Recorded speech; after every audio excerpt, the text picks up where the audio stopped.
Hello, everyone, and welcome to a new episode of Constructive Criticism. I'm your host, Spencer, and I'm joined by my co-host, future Silver Platinum Pro, Michael Hinderrocker. How's That's it what they going? call you, right? Yeah, that's the Paul Farnsworth special. And current Gold Pro, a man who has a Pro Tour top 8 to his name, and is Future the actual Platinum Pro. yeah, future actual Platinum Pro, and is the entire reason watching this team coverage has been interesting. Donald J. Smith Jr. Did I say this right? Is it Donald W. Smith Jr.? It's a W, not a J. I just effed it all up, Donald. How's it going, man? It's going great, going great. So I want to ask you a question. Are you a previous state champion? Like those SCG things or whatever, or SCG, TCG. You're a pretty new Magic player, so I actually don't know that you've ever won state. no, I never won states. I top eighted with a pretty hilarious deck once, but that's about it. Good enough. We have 3 states top 8 competitors, and Boom. and we do have 3 state champions between us. And we all know that that's how things are measured. Exactly. Yeah. Screw your top 8, Donald. No. We're excited to have Donald, actually. We reached out to Donald. Actually, Michael did some work and reached out to Donald a while back, and we're excited to have him on the show, and we are excited to talk about Pro Tour Amonkhet testing, both on our side as Team Constructor Criticism. You know, this ragtag team of people in Utah that are trying to get Michael and Danny and Alex at silver this year, as well as a group of silver pros that are actually all now qualified for the Pro Tour. So it's an exciting stuff for Donald, and we're excited to get to talk about the testing and what's going on there. Before we get too far into that, though, I actually have something to say. So I thought about doing a video about this, but I actually thought I need to reach as many listeners as possible, so I'm going to talk about this on the podcast. There is something that a lot of content creators do that I don't want to happen with our listeners. And over the last couple of months, it's started to happen, and I just kind of want to address it. So, our listeners are not an army of people that Michael and I can bid and summon to bend to our will, which is something that a lot of content creators in Magic the Gathering do. And I want to be clear. No, they're supposed to bend to Manny's will as the cult leader. But I just want to be clear that I don't create content to have this army of people to attack people on Twitter or on Facebook or in other places.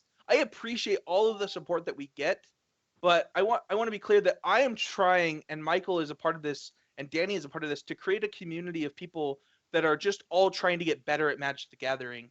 And if somebody's rude or disagrees with you, let me or Michael or Danny address that, and let's move forward. Because oftentimes things that you think are rude to us, we don't actually have a problem with, and it's important that everybody feels able to voice their opinions and get better at Magic at the pace that they want to get better at, and do the things that they need to do to improve in the ways that they want to improve. You know, I love all of our listeners. I really do appreciate all the support we've gotten over the past couple of months on Patreon. I appreciate all of the people who've reached out to us about the content that we're creating. And I don't ever want anyone to feel like I'm going to summon my army of minions on them in any way. It's just important to me that there's never this fear of that, because, you know, in reality, there are content creators that do that, and we're never going to be one of them. And I just kind of wanted to air that out. It gives me bad feels when people are like, "Do you want me to go after this guy?" And I'm like, "No, like, please don't do anything but that." Yeah, actively no. Yeah, like, so I want to thank all of the people that are supporting of us and do have our backs. But at the same time, I just want people to know that if Michael or I have a problem with something that's going on in our Facebook groups, in our Patreon, on our YouTube channel, or Danny, like, we will address it. And if somebody disagrees with us or doesn't like our show or posts mean things about us, you don't have to go attack them. People are allowed to criticize us. The show is called Constructed Criticism. So. But like the first part is mostly optional. Like it can just be criticism. It's okay.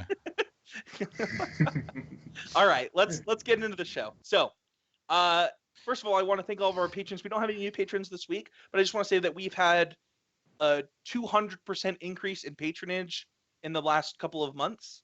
And yeah, if you want to be a patron of the show, just go to patreon.com/ccmtg to become a patron of the show, starting at $1 or more per month. Anything that you see fit is really appreciated. If every listener of this show donated just $1 per month, Michael and I and Danny would all be able to quit our jobs, and we'd be able to just travel to GPs and make Magic content full time. It would be significantly more than I make right now. So yeah, just patreon.com/ccmtg. I like the face that Donald's making as I say all of No, that's impressive. If you donate $5 or more per month, you actually get to become one of our constructed critics. You get a special access to a Facebook group where we post the deck list that we're playing at PPTQs or GPs or Pro Tours, our Pro Tour testing stuff. It's all in there, starting at $5 or more per month. Anything, that is just a level that you get some awesome perks. And yeah, just patreon.com/ccmtg. We want to go right into our. First of all, we want to thank our sponsor, Oasis Games. You can check them out at oasisgamesslc.com. You can get 15% off of your first order by using the code CCMTG at checkout, and you can get 15% off of 5% off of every order by using the code. Would that be good? So. Yeah, Donald was like, "Oh man, I know. Donald's I like, buy Magic what is cards. this Yeah, website? 15% off every order. That sounds so good." Yeah, so check them out. Oasis Games. They pay Michael's paychecks as he works for them, and they supply us with magical cards to go to GPs and stuff like that. It's an awesome store. If you're in Chile, they've opened a new store there, so check them out. Let's move on to our first segment of the show. So every week on the podcast, we want to talk about the things that we're doing to get better at Magic the Gathering. And it's our hashtag always improving segment. We believe if you're not getting better, you're getting worse. And we want to be doing what we can to always be trying to improve ourselves. So Michael, what have you done this week to try and improve at Magic the Gathering? All right. Well, I was trying to figure out how I could play the most leagues in the shortest amount of time. And basically Mason, show live. And basically I've been trying to I've been trying to figure out what I can play leagues the fastest with while still maintaining a win percentage that is netting me money. So I've been playing Electrostatic Pummeler now for the last 4 days, and I made about $250 on Magic Online. So if you're looking for something to grind with, I will tell you that it is not the best deck, but it is definitely the fastest deck. I can finish a league in about an hour, and that's worth a lot. You'd be surprised. No, I think that's actually a huge deal. Like the equity you get in being able to play like a lot of matches quickly, oftentimes and we'll probably get into this during our training grounds, but like I actually am starting to believe that you are hemorrhaging value in doing anything other than some form of online testing. Maybe not like Magic Online versus randoms, but like I actually think that like sitting down with 4 people with computers playing Magic Online or Cockatrice or Magic Workstation is just significantly faster and easier to adjust than proxying out cards and decks and stuff like that. You can just get games in so much faster. You can change things. You can play with a 30-card sideboard and figure out. I mean, there's all kinds of things you can do online that are just a little tricky to do in paper.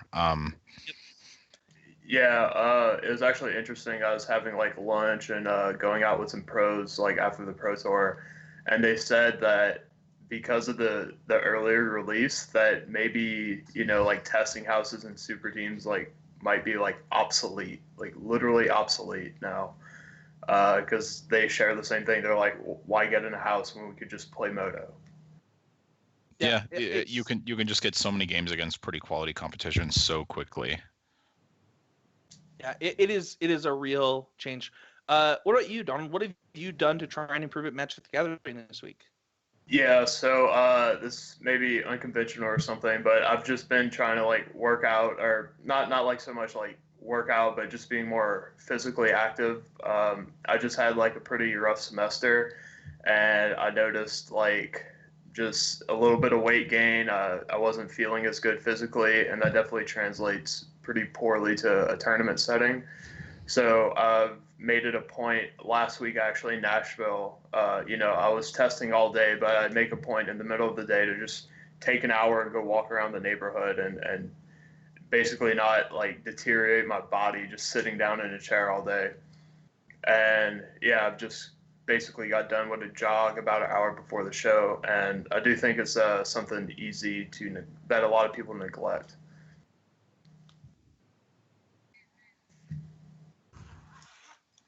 Yeah, I think that's a really good one. I think that like trying to take care of yourself and just making sure that you're feeling good physically really goes a long ways in feeling well, especially when you're playing these really long events like GPs and Pro Tours where you have like 9 hours in a convention hall. Like it's grueling. Yeah, it's brutal. I mean, it's just a fact of the matter that people play worse on the last few rounds, but those last few rounds are the most important. It's definitely true.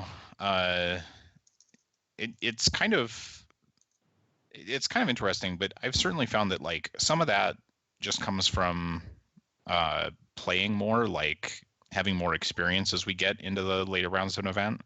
Having buys helps some too, but I think you're totally right that like just feeling better physically goes a long ways. It really makes a big difference. It looks like Spencer has disconnected here, so we are going to move on. The card of the week this week is brought to you by Patreon, and this week that card is Lord of the Accursed. So I know this is one that Donald likes. So how did you guys come to what about this card specifically made you interested in playing zombies? What does this do for that archetype? It's just, I don't know. It's a lord, right? The decks, it floods out. It's tribal, so you need something to make your creatures relevant. The menace ability is like fine, but it doesn't even come up that much. The deck just needs a critical mass of lords, and I mean, I said it on my deck tech. I'll say it again. Like, I've seen lists with 2 of these cards, and it actually blows my mind. It doesn't make any sense. I think you need 4 lords, 4 Liliana's Mastery, and you just need to get your guys as big as possible. It's as simple as that. All right, so we have Spencer back. We do. Where were we at? We had just moved on from Donald's Always Improving. If you want to hop in there, that's fine. Or if you have some comments about Lord of the Accursed, that's what we're talking about now. No, are we in Donald's Always Improving? We had finished Donald's. Can I go to mine? Yeah, absolutely. Sorry, I'm so sorry, guys. We actually have a technical producer helping with the show, and my internet is still so bad that I still drop out, and I actually am paying extra. So hopefully we'll figure that out.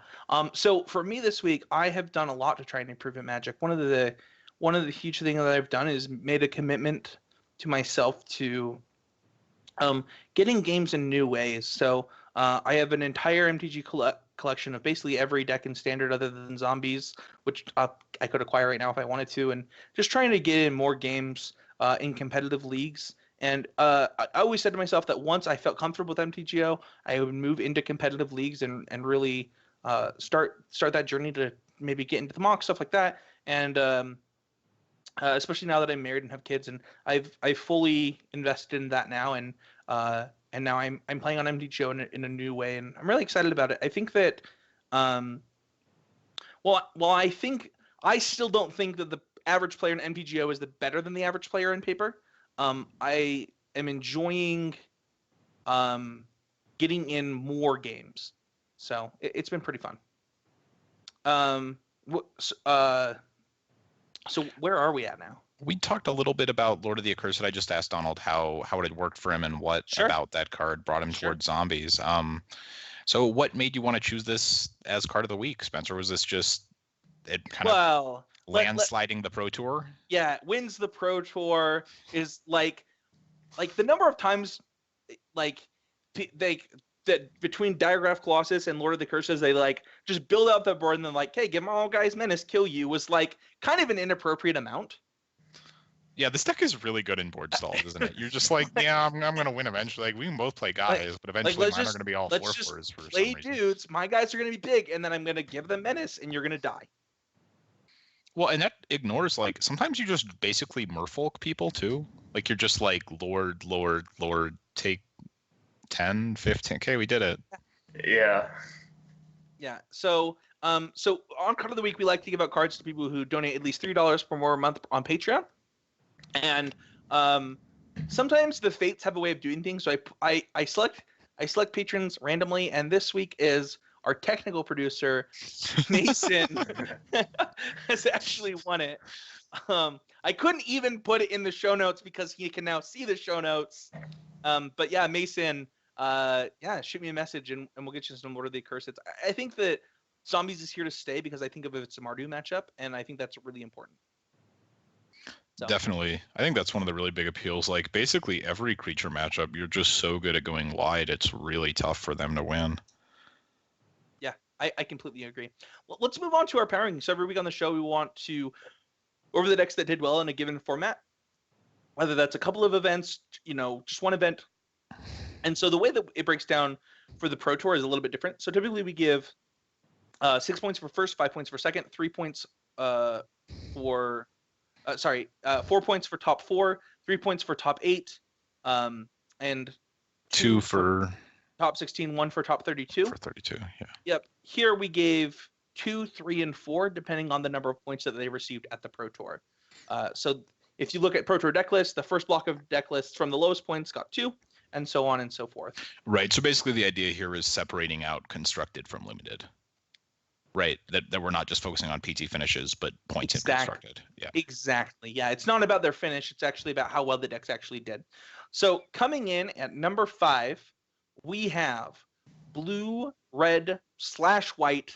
There were a couple of them with white control coming in with 10 points. Michael, go ahead. So I assume this is the deck that we're all familiar with if we played very much Magic Online, kind of the blue-red Magma Spray, Torrential Gearhulk, Harnessed Lightning, Wandering Fumarole. Kind of the deck where when you lose to it, you literally end up with having not resolved a spell that didn't just get Magma Sprayed immediately.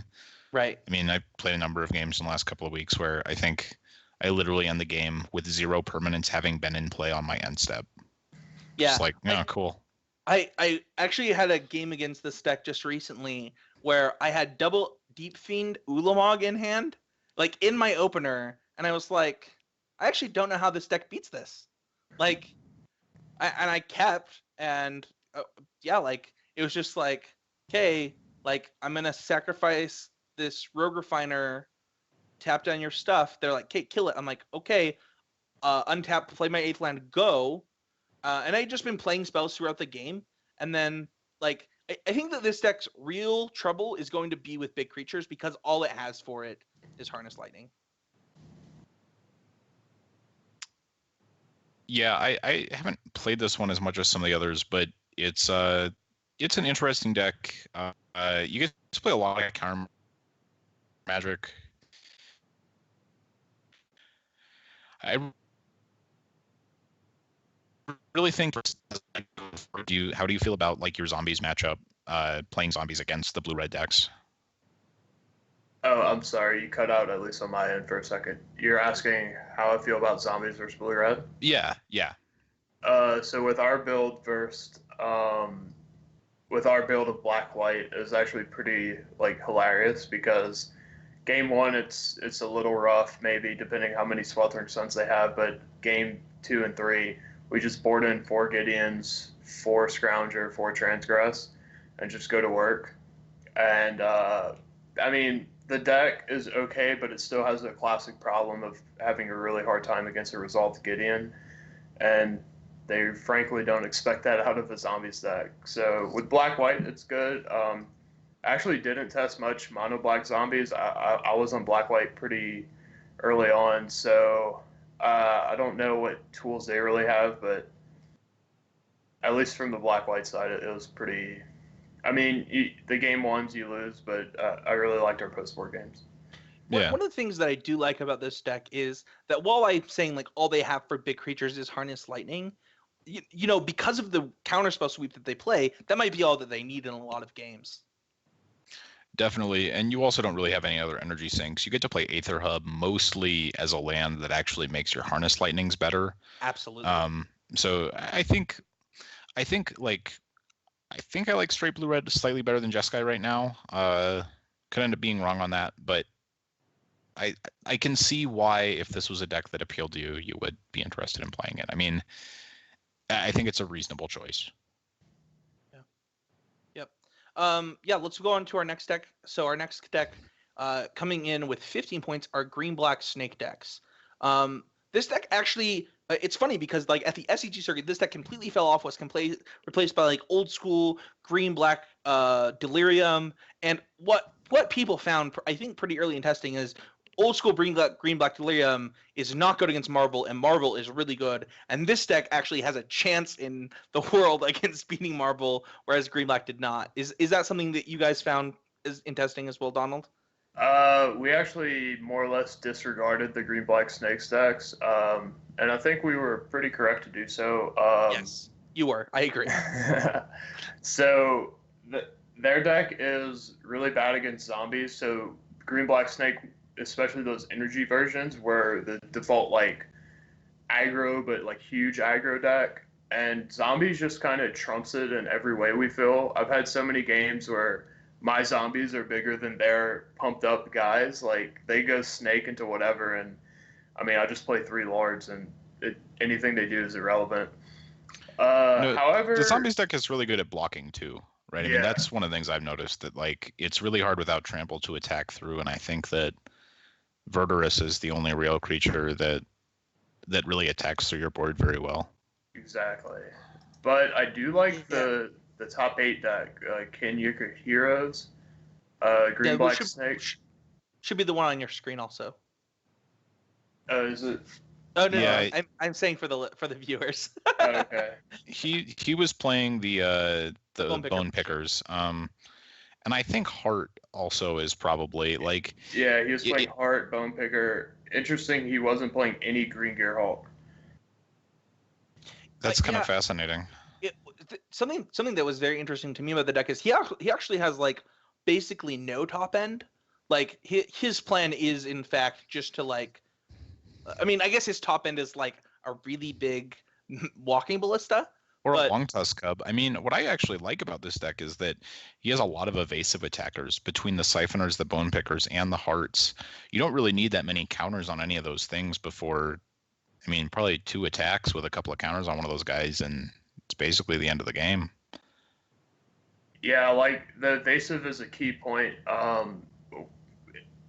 After the Pro Tour, like basically yesterday, I was playing some leagues, and zombies' one weakness is flying, and so the Heart and the Bone Picker actually give it a lot more game against zombies than traditional green-black decks.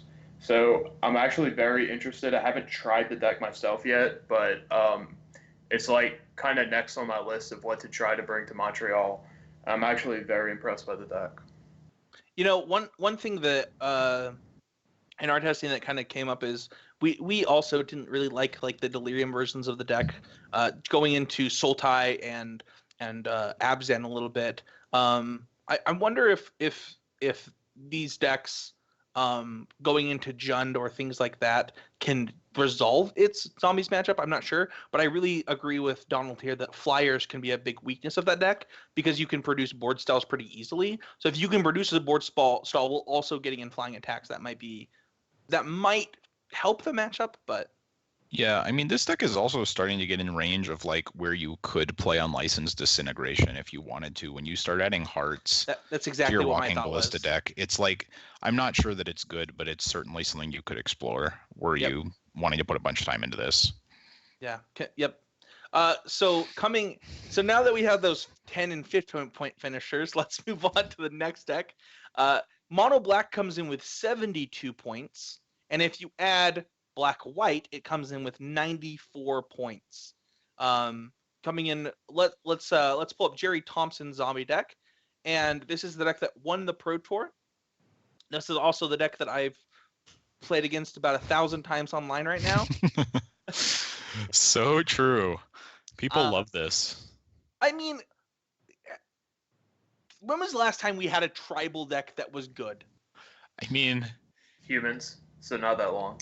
Yeah, no, but this deck is the mono white humans deck, the boss belt. Yeah. This deck though, like, This deck is, where human is all about kind of getting your opponent relatively low and grinding out incremental edges. This deck, I feel like I've played a lot against this, and a lot of the time, if you're playing against other creatures, it's actually just correct to basically never attack. It seems like, because you can just if we just both play guys, I don't know how I could possibly lose this game. Yeah, It's bizarre. Like you'll be like, oh, I have this board state under control. You have like 3 removal spells, you cast them all, and somehow they still have 15 4/4s 2 turns later. Yeah, we'll actually get to white black during our deck of the week segment, as we have one of the people who helped that deck on the podcast. So we won't get too far into white black in this part. But I do want to say, what do you guys think of Jerry's decision to go with more grasp, less fatal pushes? I think it's correct. We actually, with our white black deck, we actually trimmed 1 fatal push at 10 p.m. and hilariously enough, Chris Fennell was already asleep, so he top 8'd with the 4 fatal push version. But going ahead, yeah, I do think you want less push, more grasp, mostly because I think Mardu's gonna fall down to maybe number 3 or number 4. Sure. So Michael, did you see the meme that I posted this week on Twitter about Lost Legacy? I did not. So on stream, a Timur player beats double Lost Legacy. People are like, Timur needs to be banned. It beat double Lost Legacy, and I posted a meme that was the commercial where the woman's like, well, she sounds hideous, and he's a dude. So and I posted he beat double Lost Legacy. It's like, well, that's a bad card. So yeah, it's kind of true. Like it's the kind of thing that is more than it just being strictly bad. I would say what it does is very high variance. So like with Transgress the Mind, you have maybe a lower ceiling but a much higher floor. Like you're going to get something from your Transgress the Mind in a matchup where you're bringing it in, right? Like it's always going to be a 1-for-1 that is maybe a little tempo negative, but like depending on what the card is, they sometimes just can't win the game after you transgress them. Lost Legacy is like, if their hand is set up in a certain way, they maybe literally can't win a game of Magic. Sure. But sometimes we also just spent 3 mana and literally did nothing, or even worse, cantripped, a dead Ulamog in their hand, and now they just draw Whirler Virtuoso and kill us. I figured out why Jerry won the Pro Tour, by the way. If you look on your screen, he has 6 Scrap Heap Scroungers in his sideboard, and that feels so powerful. We'll fix that in future episodes. But I actually would like to move on, because I actually want to get to white black, because I actually think I have a few thoughts that I would love to get to Donald on. Let's move on to our next deck, which we have the deck that everybody was said did, quote, terrible at the Pro Tour, and still comes in second place with 73 points. We have Mardu Vehicles. So the first thing that I want to note is, Veteran Motorist is back. Yeah, more than Veteran Motorist is back, I would say more Walking Ballista sucks again. Yeah, I mean, when you take out the Sihili combo, Walking Ballista's equity goes down a little bit, which, Michael, brings you to the deck that you've been playing, right? But yeah, exactly. Now you can play your Electrostatic Pummelers again. But I actually really want to talk about kind of the mindset that people have when they don't see a deck top 8 the Pro Tour. They're like, deck is dead, Mardu sucks, and it's like, I don't know that that's true. Just didn't top 8. Yeah, I think you probably need to. It's entirely possible that going mid-rangey doesn't really quite work as well anymore, given that Zombies is so good at getting under you, and now Marvel goes over the top of you so easily. But I would be shocked if Toolcraft Exemplar, Scrap Heap Scrounger, Heart of Cure, and Unlicensed Disintegration is dead as an archetype. That just sounds like crazy talk. Yeah, Unlicensed Disintegration is legitimately one of the best cards in Standard, and Gideon is, if not the best card, one of the top 1 or 2 behind Aetherworks Marvel, right? It's either Aetherworks Marvel or Gideon, right? Those are the only options you have as far as best card in Standard. So the best Gideon deck is going to be a deck. It's not a question. It's just factual. Yeah, I'm also curious. I wonder a little bit with Mardu if it didn't get hurt by not having as many of the big teams on it, like that you didn't get a lot of teched out builds seeing play, just because it was so obvious that like I feel like you might have ended up with a lot of players who had less outside assistance playing Well, it, maybe slightly worse limited players. Like all kinds of little things can sabotage your deck's finishes to some extent.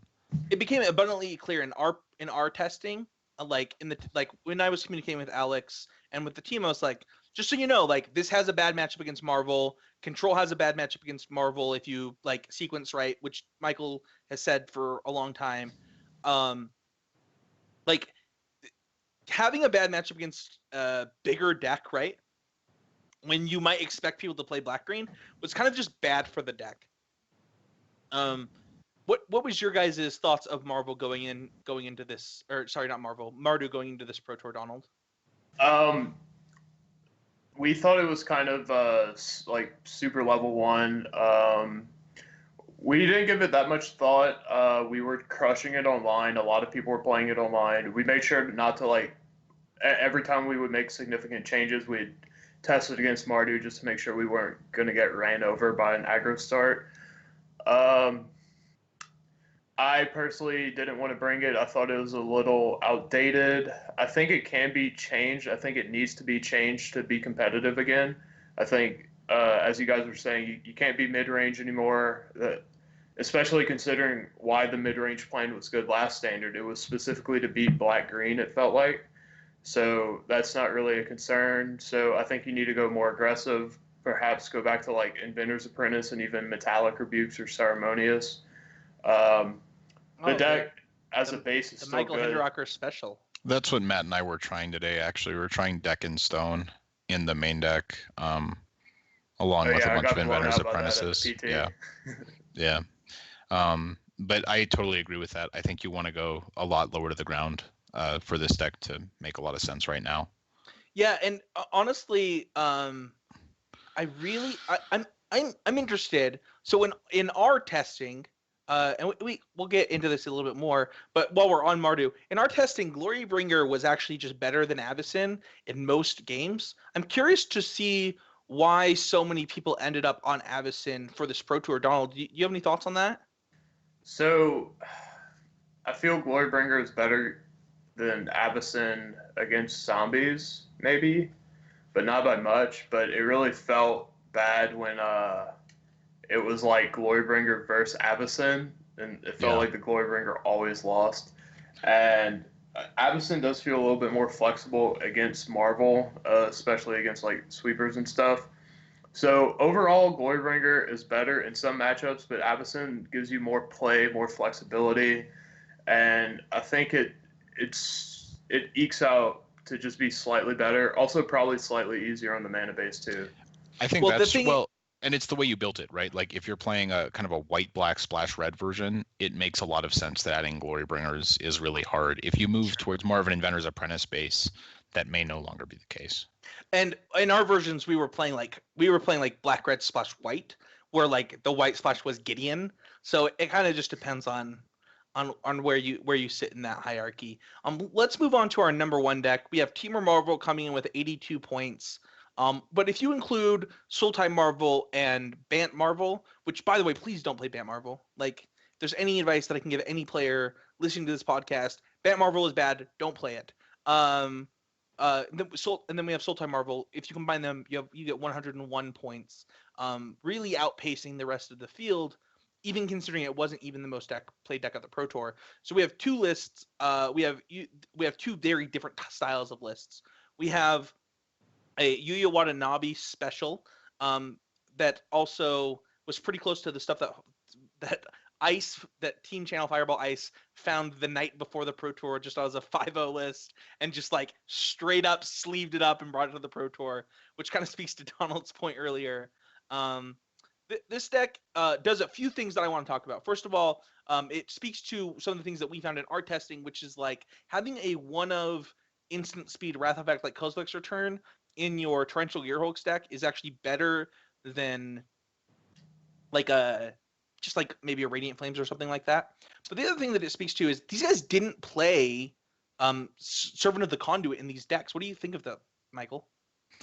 Well, I think it's just a fundamental change. If you look at this style of deck compared to the other one, that being like the Martin Mueller for Flamecaller version, I would say that Yuya's deck is more of a control deck at heart. And I specifically think that Censor and Negate get a lot worse. Censor, Negate, really, and Druid's Deliverance too. All those cards get a lot worse when you're not holding them up on 2 consistently. But especially Censor. Like if you expect to play against Mardu, it makes sense to me that reducing the amount of targets for unlicensed disintegration and having more ways to interact with an early Heart of Kiran could improve that matchup pretty dramatically. It also probably playing the main deck Negate, playing Dissenter's Deliverances. I would imagine that some of this stuff that they probably thought it would help their control matchup. I don't know how true that is, as I haven't really played enough games with both versions. They also went up on land count a little bit. I believe that these ones were playing, it looks like 22 with a Shrine of the Forsaken Gods versus the Servant Marvels frequently playing 21, as it's just hard to play Servants and like 22 lands and a tune. That's what I would say. I'm not 100% sure on all the differences, but that's what I would lean towards. I actually think that both versions are on 22 lands right now, specifically because of how heavy decks are going towards being able to like eventually cast their Ulamogs. That's actually it looks like the Flamecaller list is on 23, so. That could be true. But one thing that I will say, while we're on Yuya's list, is made a post in our Facebook group for all of our listeners that I actually think that this version is incorrect, and I actually stand by that. I think that if you, in the world of zombies, I don't want to be on this version of this deck. In the world of Mardu, this version is probably better. But I would much rather be on the Flamecaller version and having like a bigger mid-rangier plan in the world that we're currently in. It makes sense to me, having access to more wrath effects off of your Marvels. Like there are board states where you could win with a Chandra where you would actually be dead with an Ulamog. Yes. That's maybe you actually not watched that on camera multiple times. Yeah, that's maybe not typical, but I assume that has something to do with playing so many Chandras. I know that was a direction I had thought about a little bit, but certainly 4 is a lot more than anyone was really playing. You played it at a Pro Tour, didn't you? Well, I did play Chandra. It was just a year before my time. You're welcome for that. I appreciate it. Donald, do you have any thoughts on either of these lists? Which one do you like better? Where do you think that Timur Marvel sits in this metagame right now? I think it's the best deck. It was actually, we were testing Fennell's matchup versus Yuya the night before the top 8, and we were pretty scared of Yuya's deck. Going forward, I think you want a combination of Flamecallers and whatever Yuya's doing, that control route, but we did notice that Glimmer I have a list for you, Donald. Glimmer is like secretly great, and the thing we noticed is post board we transgress them, and we see Marvel Glimmer. You take the Marvel, and then you kind of just lose to Glimmer, and that's like actually a big problem. And the morning of, Fennell just said, "I'm actually not going to sideboard if I'm on the play post board." Well, he would side out the removal for scrap heaps and Gideons, but he actually wouldn't bring in transgress because we felt the smart. The transgress was actively bad, whereas against Mueller, the transgress are really good because they can't really recoup.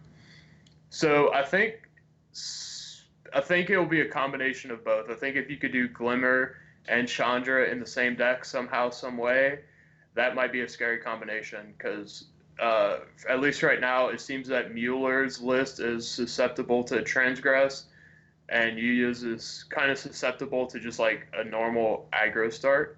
Yeah, I can see that. Like Yuya's a lot easier to get under, and all the cycling cards look super awkward against a bunch of 1 mana 2/1s or whatever. Like I don't know why people think cycling is like this free thing that you get to do. They're like, yeah, you just cycle it away. I'm like, what? So It is sometimes, but it depends on the matchup, right? Like, it's nice to have a card recycling when you're missing your land drops, but if you're having to But also cycle you're sensor on losing, right? 2, right? Like Yeah, like that argument is interesting because like that's usually the scenario that people like. Well, what if you're missing your land drops? So you just gonna cycle this one? Like you're missing your land drops.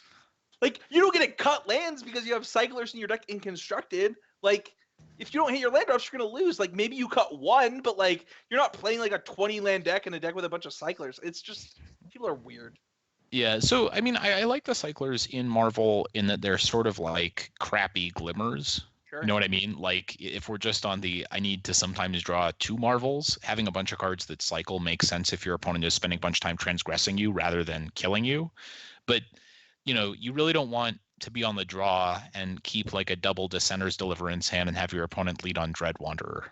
Yeah, Right? That's your nightmare, right? You're like, oh, so man, I've been these on cyclers look really stupid.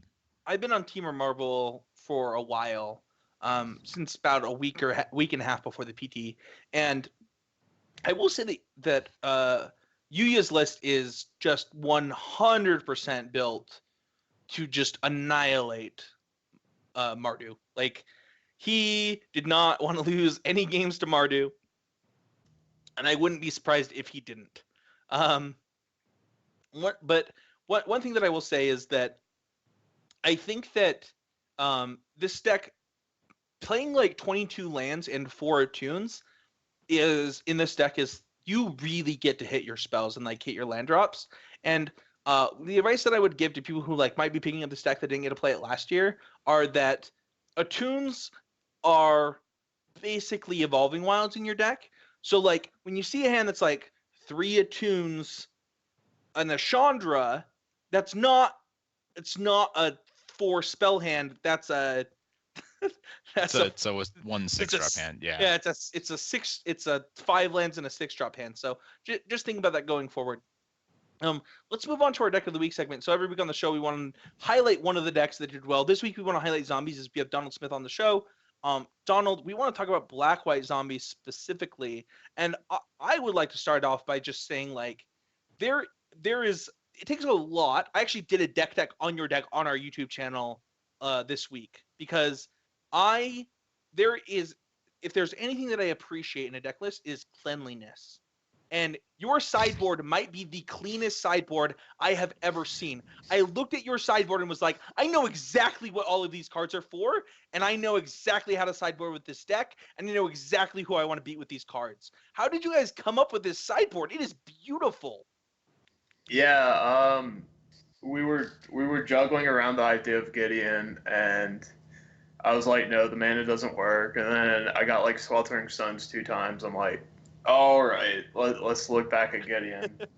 And I mean, our 4 Transgress, 4 Scrounger was already a given. We were locked on that as early as possible. So it was really just finding out the last 7.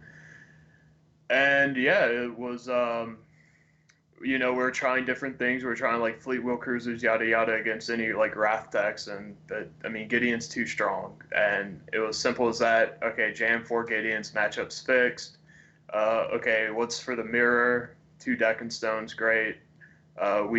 Some of us did 1 Deck and Stone, 1 Dust Dawn. They're both about equal effectiveness, and we just wanted third anguish on making for Marvel. We kept joking throughout testing. It's the deck's all 4 ofs, right? So we're like, if it's not a 4 of, it's low confidence deck building.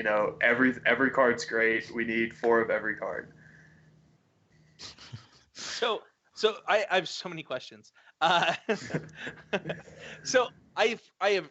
It's so funny that this like literally had the most points at the Pro Tour as far as like a deck goes, and I have yet to play against it online. I have so many questions. Let's start with the sideboard because like you've talked about that a little bit.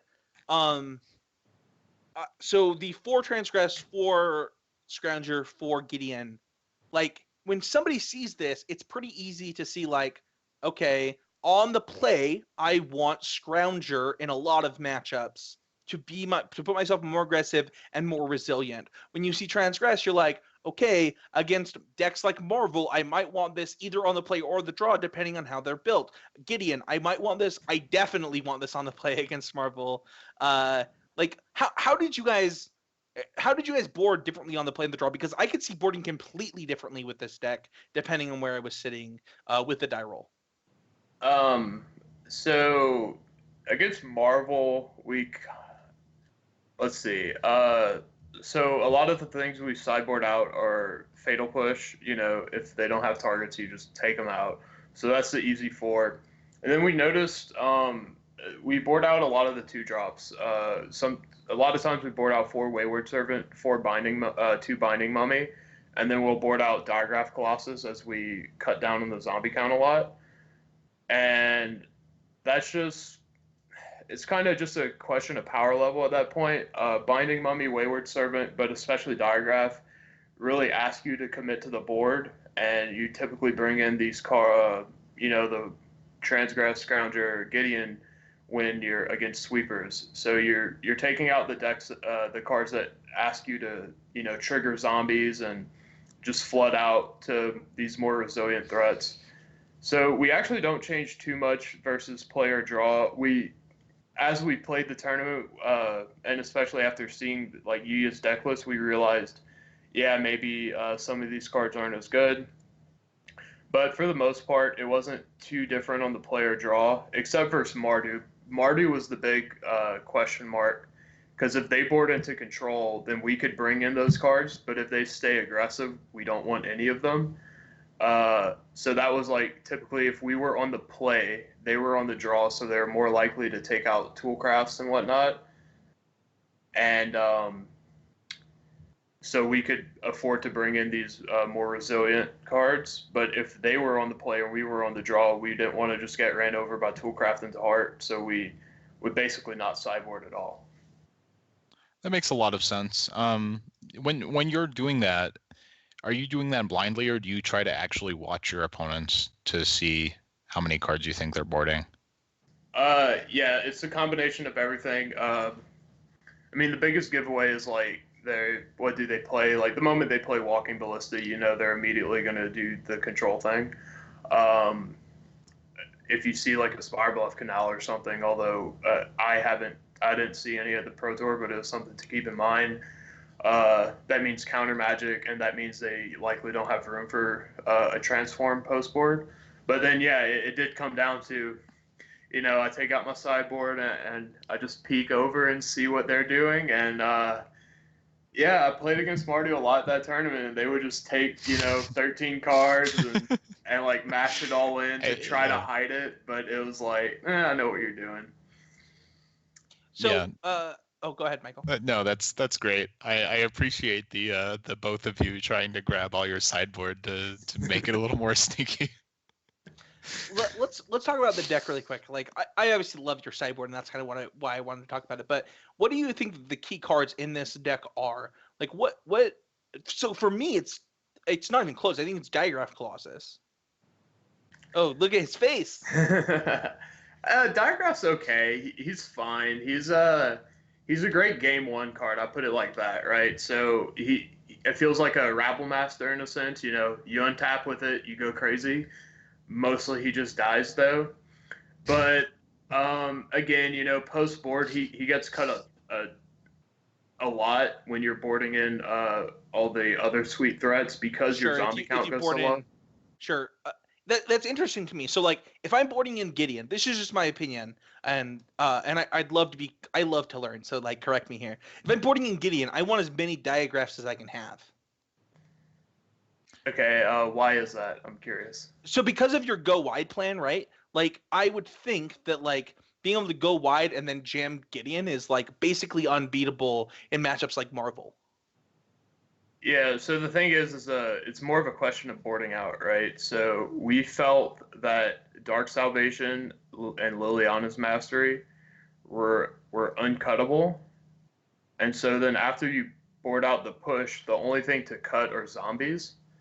And there's still like a lot of things to cut. So it was really just a thing that, I mean, Diagraph is way less good if you're boarding out so if you don't board out Diregraph, you actually have to board out around 10 zombies, or like 8 to 10 zombies, and then he just doesn't grow big and he doesn't trigger often. I can So see it's that really you're lowering your overall zombie count, so because of that, he gets worse. Therefore, you might have different go wide threats like Scrap Heap Scrounger instead. yeah, and yeah, exactly. If you don't cut Diregraph, you cut almost half of your like creature type zombies. But the lords and stuff are still fine because you have 8 zombie token makers. So it was really just as simple as that. We actually weren't cutting Diregraph until like it was Wednesday, and Chris Fennell just popped up, and he's like, he flew in late. He's like, why are we keeping Diregraph if we have 10 zombies in the deck? And we're like, yeah, that doesn't make any sense. And so, like, honestly, if everything would just trigger Diregraph randomly, we would want to keep him in, but he just doesn't get triggered. He doesn't grow, just simply because you cut too many zombies. So what would you say that the key cards are in this deck? Like, what are the things that made you go to white black, and also what are the key cards of the archetype? Yeah, so of the archetype in general, we felt the best few cards were.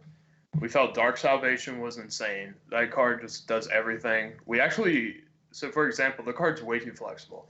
We keep it in against blue-red control because they might randomly have a thing in the eyes, but more importantly, I would rather have Dark Salvation targeting nothing, making 2/2/2 zombies to follow up from a Wrath than like almost any standalone creature in the deck.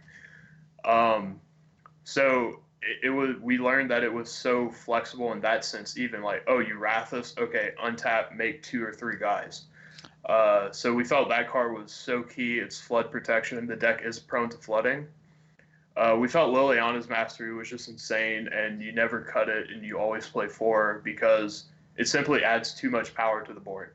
If it adds 6 by itself, that's respectable. But then if you have a few zombies, it starts adding 8 power, which is equivalent to Verder's Gerhulk, and then it keeps on giving. And the card it's too huge to not play 4.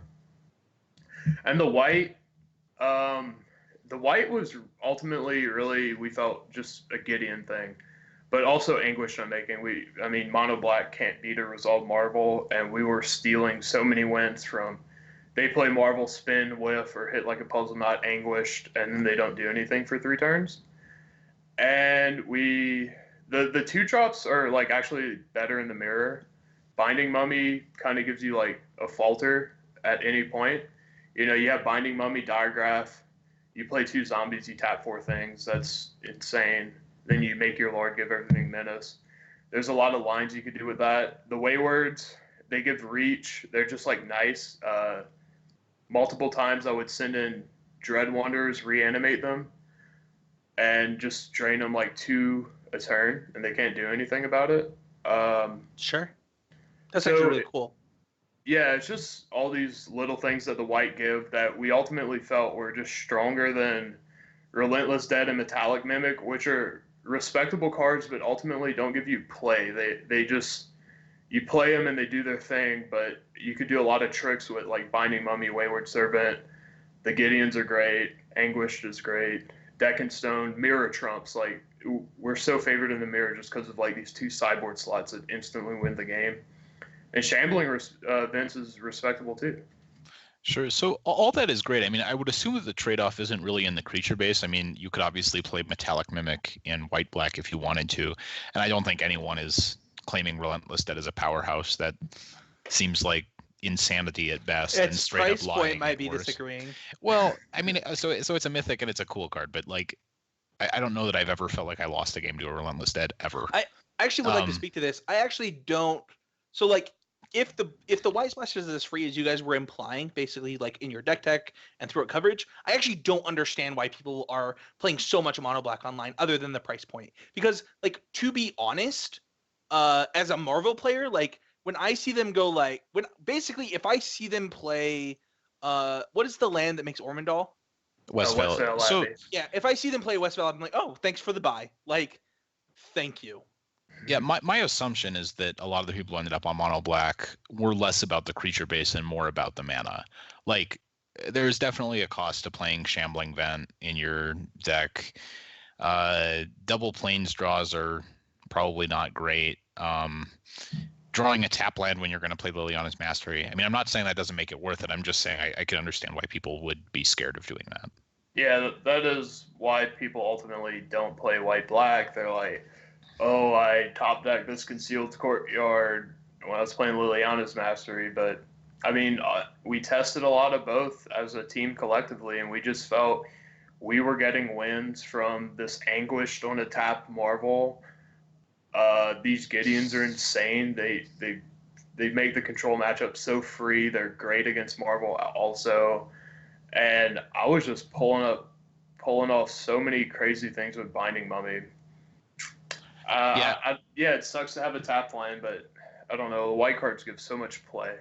No, I mean, ultimately, it just comes down to whatever you're comfortable with, right?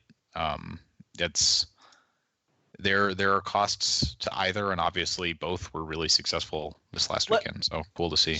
Yeah. So I have a baby crying right now. But why don't you guys talk about the good and bad matchups really quick for me? All right. So what are you excited to see when you what is your dream opener from your opponent? Basic Swamp and whatever. Like, I love the mirror. The mirror is such a joke, pre and post board. Binding Mummy has to be insane, or both Binding Mummy and Wayward. I mean, a double Wayward seems like the end of the game. Yeah, there are games where board is stalling. I have 2 Waywards, and we both have equivalent Lords, and I'm like, okay, swing in 2 Dread Wonders, and they think, and they're like, all right, block them. I'm like, okay, bring them back, drain you 2. If you're just ahead by any amount and you have Binding Mummy, they basically can't block. And if they think they could block, they're wrong. Just have so many funny moments online where they might have 6 creatures and they send in some attacks, and I just draw a zombie, and I distinctly remember this board state having a Binding Mummy and 2 Diagraph, and I draw any zombie and it just lethal immediately. Sure, right. You're like, yeah, tap 3 guys, kill you. Great. Yeah, Menace kill you. Yeah.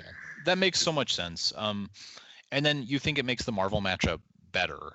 Does it make it good, or is that still not a deck you're looking to play against? Oh, yeah, that's the thing I'm kind of trying to figure out this week is, so it makes the Marvel matchup better, we believe, but honestly, we haven't tested, previously against these Flamecaller Marvel decks.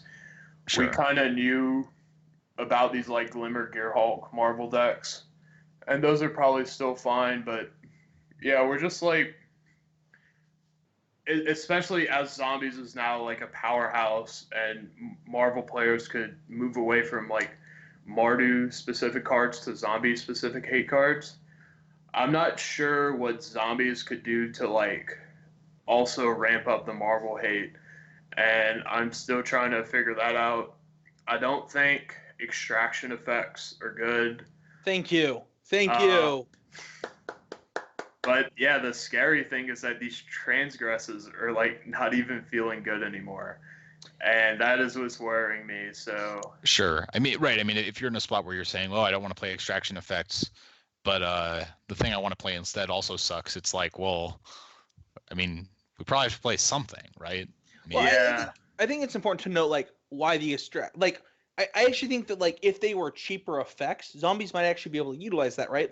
But the problem. So I had a game the other day where my opponent went turn 1 Dread Wanderer, turn 2 Dread Wanderer. They both got killed, and then he went extraction effect, and then died the next turn because I just had Rogue Refiners, Servant of the Conduit, and Whirler Virtuoso in play, and he was like, "Oh, that is you did produce enough energy to kill me, because I didn't do anything," and I think that Zombies legitimately does not have a good matchup against Marvel if they're built the way that Donald's kind of talking about, right? Where they're built to beat you.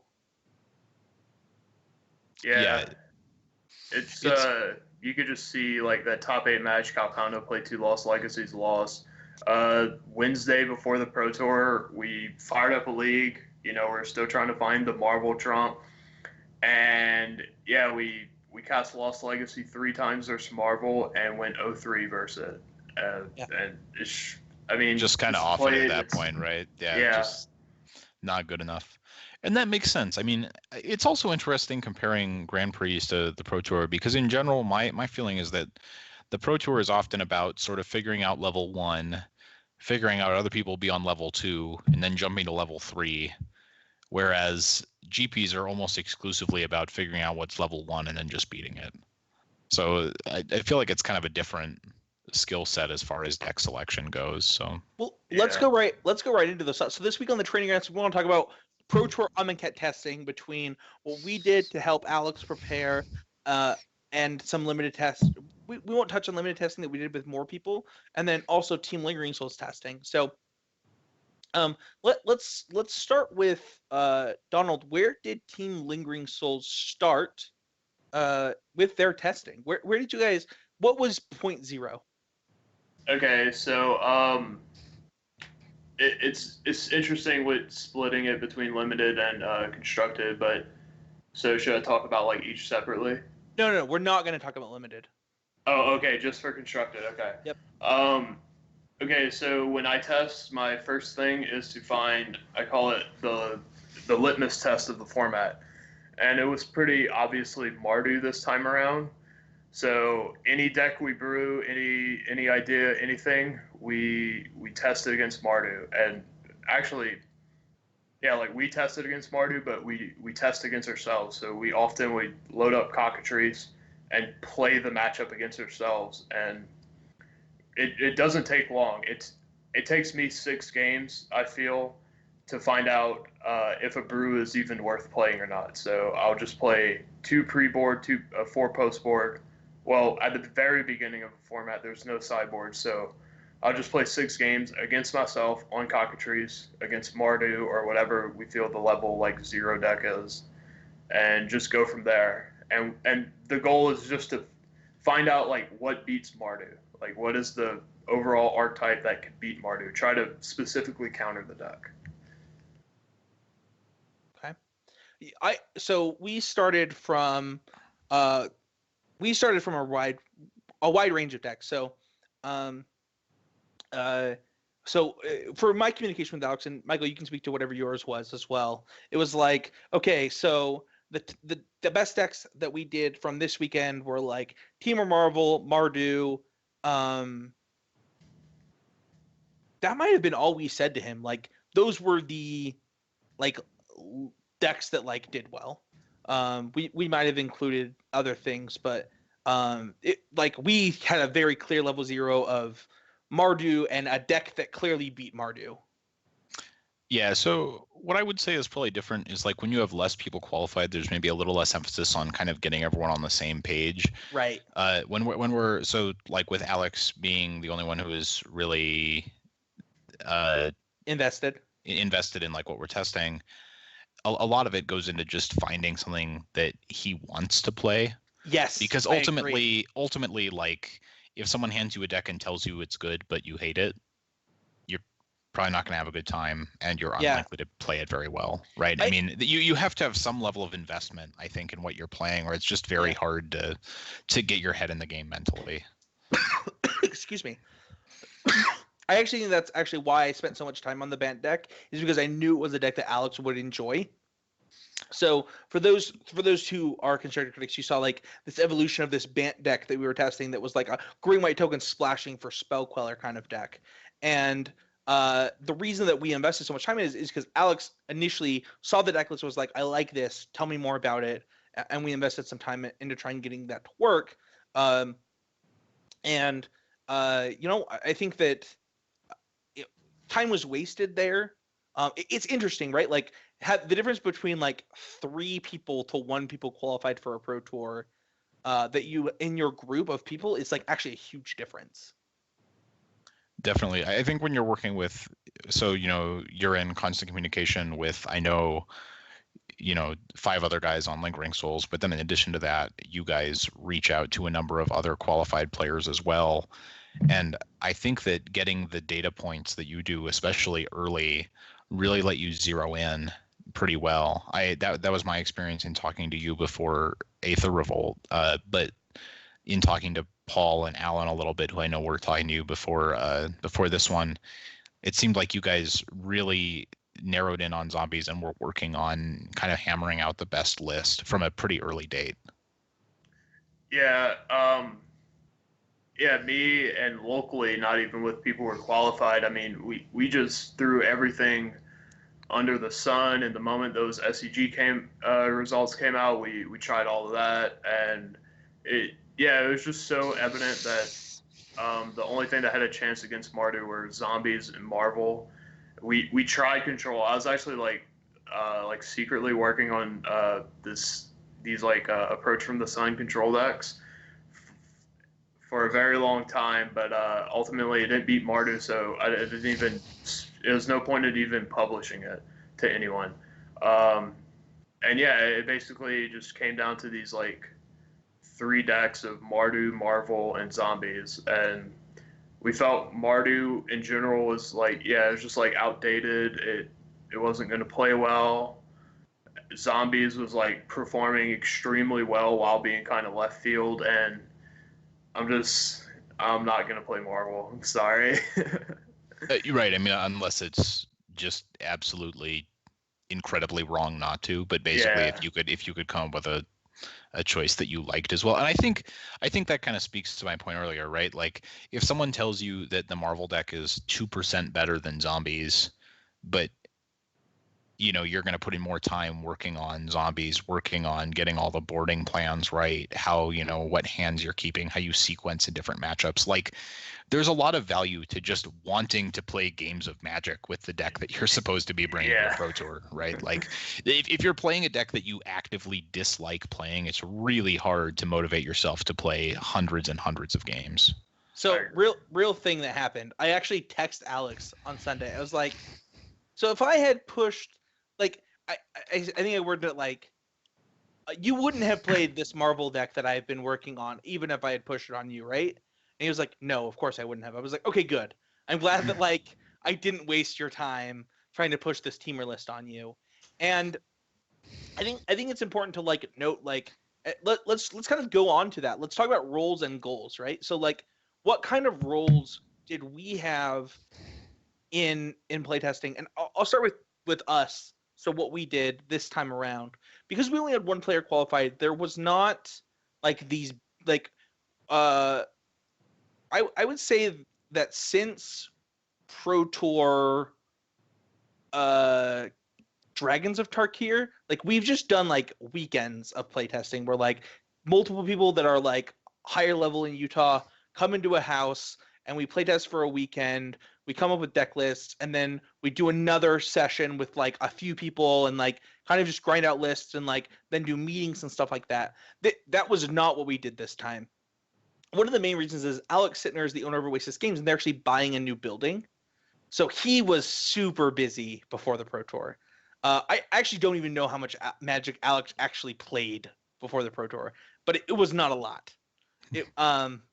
But one thing that he did do is he did reach out to, I think, the people that he trusted, and we had people that played a lot of games. We had me, we had Matt, and we had Michael, who he had been reaching out to, that just honestly jammed games. And once we found a deck that Alex liked, we just jammed a lot of games with that. And that was kind of what the roles of this team were this time around, that were so different than in the past.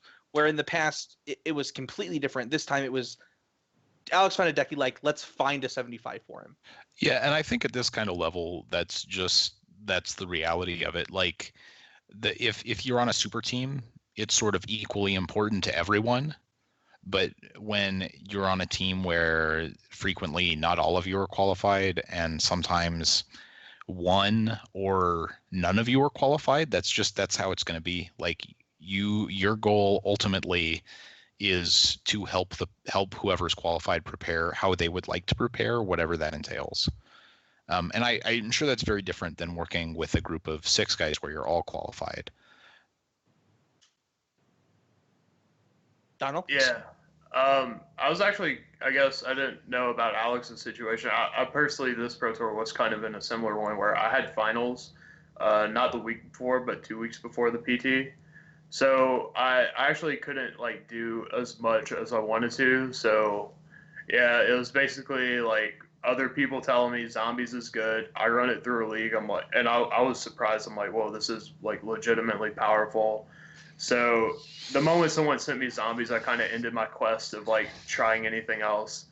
And just because I had to focus too much on school, and like I basically went into Richmond and into the limited format, kind of just being told like, be aggressive, play a lot of two drops, and I don't know why, but like in the moment during a draft, I didn't listen to them, and I paid for that. I went 3-3 in draft, and that was pretty disappointing. Yeah, and I yeah. Go ahead, Spencer.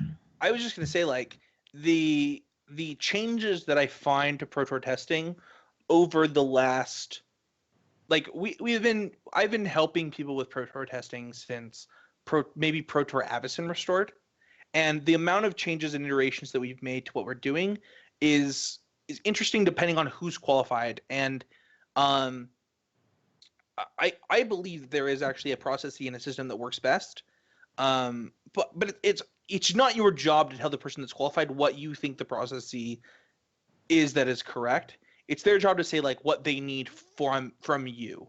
And when you have like there are so many different ways to do it, right? There's like the East West Coast bull method. There's the lingering souls method that's like kind of similar to that. There's like the us method, which is like we're just gonna get guys that have like gone to the Pro Tour that are in our community and like get them to help. And then there's like a super team method that honestly just isn't successful right now. So it's kind of like what is your role, and also how do you adjust your role according to like what the actual needs of the team are right now in Pro Tour testing? Because like I think to like Mike Flores for Pro Tour Origins, right? Like he is brought onto this team, this super team to be a brewer, and nothing that he's bringing up is beating this mono red deck that his team plays at the Pro Tour that ends up winning the Pro Tour. And like at the end of the day, he's like, okay, like my job is no longer to be a brewer. Like I can't beat this deck, so like let's just all work together to tune this deck, right? And like you have to adjust yourself for that, right? Like you have to remember that your goals are predicated upon what you can achieve from what you're learning. Like your goals can change throughout testing, right? Like Donald just said, like he got shipped a zombies list, and he's like, all right, my goal is no longer to find a deck. My goal is to tune this zombies deck. Yeah, exactly. Yeah, that was really my most contribution was tuning the zombies list. Even like my friends and teammates, they were all working on limited. They really wanted to do well at Richmond, so I knew like, okay, if they're working on limited, I'll just keep grinding standard, and then we could all just share notes and equalize out after Richmond when we all meet up. And it was kind of funny too. Like I go to Richmond with no drafts under my belt, and I'm like, okay, how do I draft? And they give me the rundown. I'm like, and this is what I have for zombies. And I mean, I think it worked out ultimately. Not personally, but overall, the team did pretty decently. Yeah, no, your team did fairly well. It looked like you guys as a whole did very well limited as well, which I think is a big credit to team prep because in general, I feel like to some extent constructed, it's always going to be a matchups game. Like you can bring a deck that's good and be beaten by decks that are basically unplayable. Or whatever. I mean, there's just so much that goes into it. But you have so much control over limited that I think it's a real credit to your team that both Fanel and I believe did Travis 6-0 as well, or did he 5-1? He 5-1. Yeah, but he is in the lead of Draft Master, which is yeah, cool. I saw that. That's really impressive. Well, let's talk really quickly about like from both of our teams. What went well this time? Let's go start with you, Donald. Like, what went well in your team's preparation? Let's see. Our limited went really well. I got more people on board of that. Our limited set review. It used to just be me and locals doing it, and then I finally got Travis on board, and like Michael, you were in the group, I believe, and it started growing, and now to have like the whole Lingering Souls crew on, it was just great doing our set review thing, and then for constructed, I'm just really glad that we identified the meta again correctly.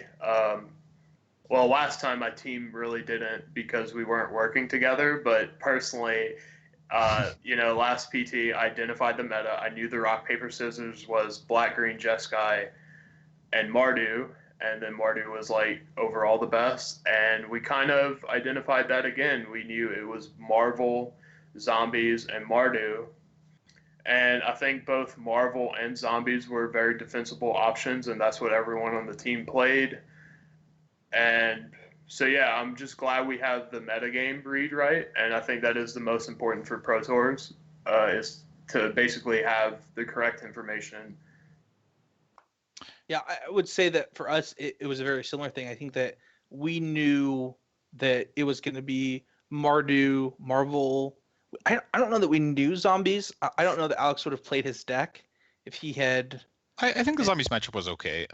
Yeah, but I think that like his Marvel matchup, and if you watched him on camera, he literally had to like slog through 6 Ulamogs in one game, and if he had played correctly, he actually probably would have locked up silver and been in contention for like a very, very good record and constructed. So for those who don't know, Alex actually ended up playing a blue-white spirits deck with like Mausoleum Wanderer, Rattle Chains, and a very good, in my opinion, a very good Mardu matchup and a very good Marvel matchup. Michael, what was your thoughts basically on how what went well in this? So Mardu. So basically, we tested this deck. We had a bunch of other stuff that we were kind of okay with, but I had personally played a little bit of the Black-White Zombies deck and hadn't liked my hard control matchups very well. I missed the read on that a little bit. Thought there might be a little more of it. So the Spirits deck had a really good control matchup, very good Mardu matchup, very good Marvel matchup. And then I think it was probably slightly unfavored against zombies. So we missed the mark a little bit there, but basically the idea being if no one's playing Ishkana and no one's really playing Walking Ballista, you don't get punished for playing like Rattle Chains and Selfless Spirit, right? And we were right on there. So there were parts to the read that were good. It didn't quite work, and Alex lost a couple of closely contested matchups. His limited didn't go as well as he'd hoped, so the wheels kind of fell off a little bit. But I think the deck choice was good. I was happy with where we ended up. So, Michael, we'll start with you here. What do you think went poorly on our side? I think in general, like just having Alex being tied up so much with actual real work obligations. Yeah, it must suck having to buy a building. Yeah, just having to do real work definitely puts a damper on how much time you can spend doing some of this stuff. But I like our team. I like the guys on our team, and I like our processes pretty well. I think ultimately we do a good job of finding the balance between hands-on and hands-off, and basically understanding that because none of us are playing professional Magic right now, it's ultimately just up to sort of playing something that you are happy to play. And we'll do the best to get prepared within the framework, understanding that we probably can't take 2 weeks and rent a house and live playing Magic for that time. Yeah, so my went poorly is probably like a me thing. I wish that there were times that Alex wanted to play test that I felt like I wasn't available to him, and I feel like I personally could have made a priority to help Alex. The other thing is I just wish we wouldn't have shared our deck list like with people outside of the team. I think that was bad and we shouldn't have done it. We were trying to be nice, and I think it was a mistake, and we won't be doing it in the future unless you're a patron. And yeah, I think that there were problems, and there were hurt feelings because of things that happened. But I think that overall, I think that there needs to be more dedication among our group, because like kind of what Michael said, like we're not playing Magic professionally, but that doesn't mean that like that's not important to the person that's qualified. And I think that like there were less people dedicated to helping because there was only one person qualified this time than there would have been typically. Yeah, I think that also though often comes from the people who are qualified. Like it's just reality that's true. He wasn't very dedicated either. Yeah, and it's understandable. I mean, ultimately, would you rather be well prepared for a pro tour and miss out on purchasing a building, or would you rather, have your business future secure and maybe not get quite as much practice as you'd hoped for? I mean, that's just life sometimes. Donald, what about you? What do you think went poorly for you guys this time? Yeah, personally, it was, school was basically eating me alive.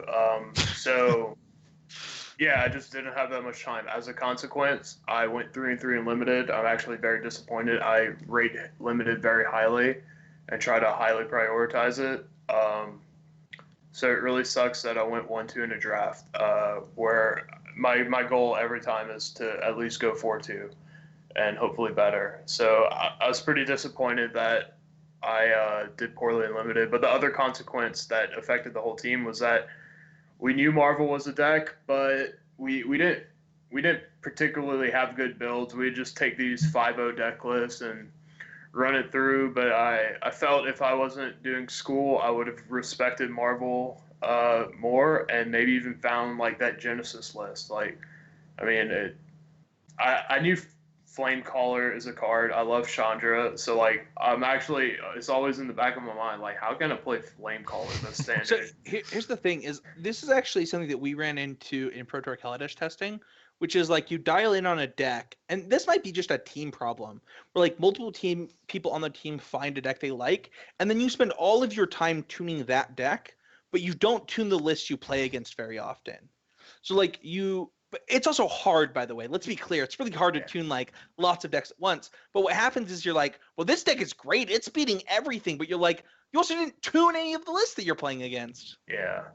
Right. When you're playing against randoms in, Magic Online leagues with your list that you've put 100 hours into. Yeah, like and have played. Like, right. Exactly. Like you combine the time that you put, like, let's just use us for an example, right? Like you, me, and Matt probably put and other people put all this time into the Spirit stack, right? We're winning like 90% of our Magic. Like we're dropping at 4-0 from tons of leagues. We're like 4-0 drop, 4-0 drop, 4-0 drop, and we're like, well, I don't know what else you would play at this Pro Tour. And it's like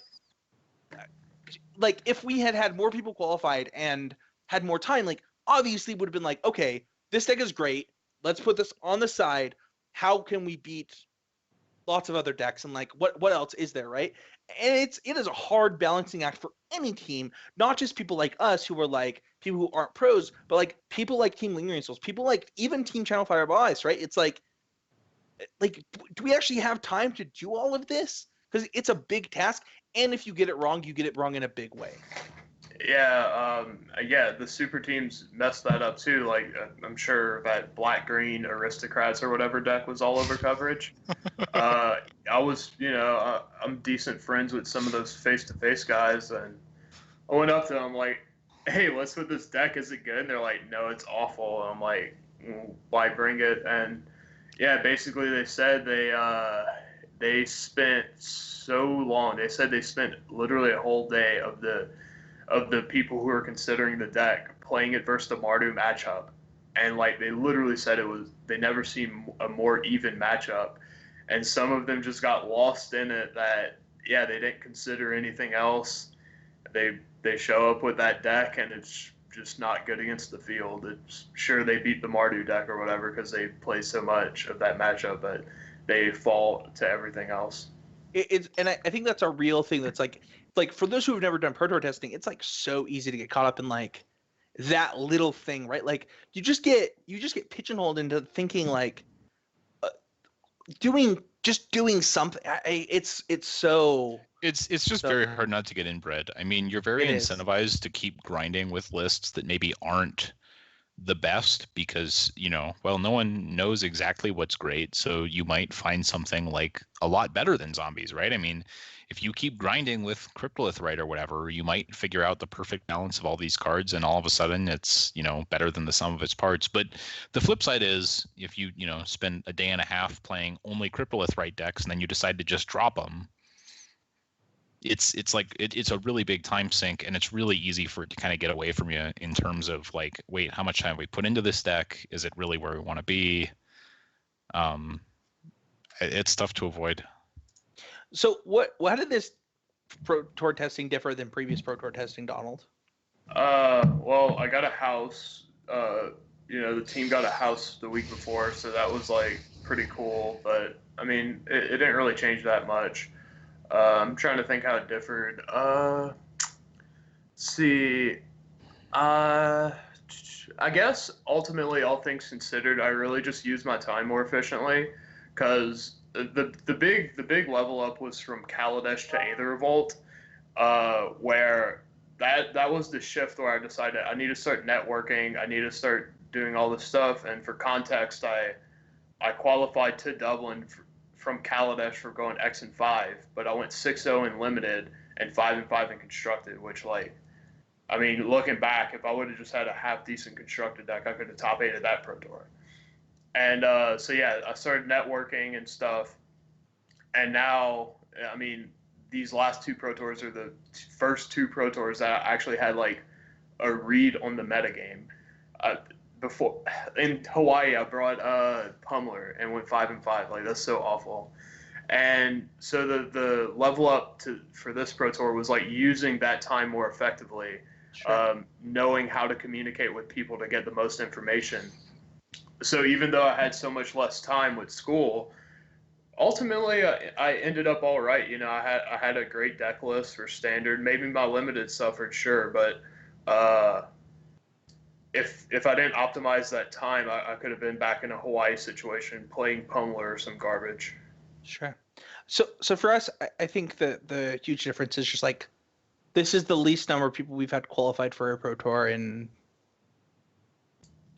I don't even like a long time. And like the investment levels of the people in the group was just significantly lower. And I think that Michael kind of said it right. Like, the people qualified obviously drive a lot of that investment, and so there were people like Michael and Matt who are like super invested in helping Alex, but the rest of the team just wasn't as invested as we typically were. And that I think that actually I'm actually worried that will hurt us long term in both limited and at GPs. So like for the RPTQ that's limited and at GPs in the future, actually I'm worried that like we won't have the same edge that we've had going into events that have kept us a string of qualifications for the last so many years. So hopefully we can find a fix for that. But like I think that for us there needs to be a reinvestment into actual Magic testing that we don't currently have outside of just people grinding leagues. And I think that grinding leagues is great, but personally I just don't believe it's enough. Michael, what are your thoughts? I agree that like it's a little bit different for this one, and I really think that a lot of it just comes down to the people who are qualified have to drive testing. I just think that's not optional, right? I mean, if you're trying to get your friends to help you, but you're not really pushing them that hard, like, sure, right? I think on some level it's just it's got to be what you're comfortable with as a qualified player. And I do think there's some value in working really hard on this stuff as someone who's not qualified. I think it keeps you really up to speed on the format. Like, I was sort of contemplating like going to Montreal this weekend because I feel like I do have a good handle on this format. I do have decks I'd like to play. So it gives you options, right? You never feel like, oh well, I wish I could go to a GP this weekend, but hey, I haven't worked on this limited format at all, or I haven't worked on this constructive format at all. But ultimately, I think that like being caught up, being that kind of stuff, it has some value, but you really need, sometimes you just need people to push you. I think to get better at anything, it's tough to find all that within sometimes. Sure. Donald, how do you want to change things for future testing? Is there any things that you want to do in the future? Um, yeah, I'm trying to figure that out myself as I go along. Kyoto's definitely going to be the test because I actually don't have any school. I'm on break. So I'm gonna really be like thinking about how to really maximize and optimize my time. Just my thoughts is like with this extra time, like uh, I don't know exactly what the deck's gonna be, obviously, but like those second decks that we test against, the gauntlet decks, I want to tune those as you Yeah. said. Like we should have had a good Marvel deck, but we didn't. And Yeah. I mean, we knew that too. Like we weren't kidding ourselves, but it was just an issue of time It's at that so point. hard. It really is. Yeah. I completely understand where you're coming from. To kind of touch on that, uh I want to go back to creating processes for Pro Tour testing, and honestly, for testing in general with our team. Like if I could change anything for the future, as I'm getting more invested in Magic. So for those who don't know, like I've been uh, through multiple pregnancies of my wife and like just life stuff happening. Like I have not been as invested in Magic as I have for a long time, and I just started again. And so for me, like I am fully committed to like getting back to the Pro Tour and like looking at like what kind of GPs I can attend, because like for me as somebody who's like, all right, it's time for me to like try and chase silver, just like try and prove to myself that I can just do that. It is time for me to like make a change, and processes, as somebody who's like very process oriented, I would like to fix some of the processes on our team and how we share information. Our team actually has gotten better in the last like month, like sharing information and talking about it, and I actually believe it's from adding new blood to the team. But that is the thing that I want to fix. I believe that we have a broken system right now, and I want to address it. Michael, are there anything that you would like to change for Pro Tour testing, or just, I mean, you're going to multiple GPs, you're trying to lock up silvers. Anything you want to improve on right now? I it's so hard to say. I mean, part of the thing with Magic is like you try all these different things as far as preparation or whatever, and then it comes down to like you're playing a match and you're like, oh, I have this turn and next turn to draw this card. Let's True. get it done. Like uh, it's just a tough game to be super invested in sometimes. Sure. You do the best you can, and sometimes it's hard to tell whether you're helping yourself or whether you're putting in a bunch of extra time that just isn't driving you forward as much as you hope it will. Yeah.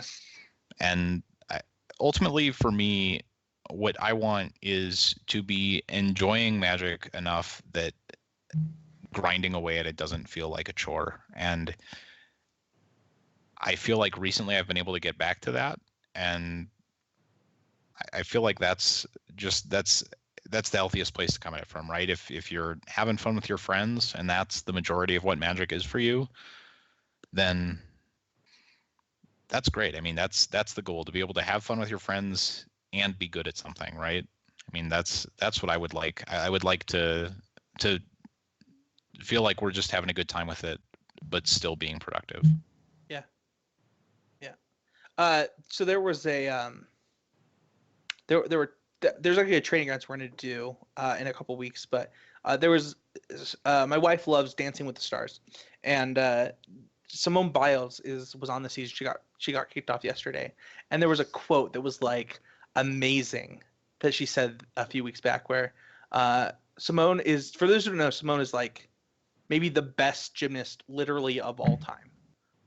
Probably actually just is the best gymnast of all time, and one of the people who uh, I don't know the names of the people on the show. I don't watch it very much. But one of the like the commentators is like, so Simone, you weren't smiling much during that dance, and she looks at him and she smiles like this, and she goes, "Smiles don't win gold medals."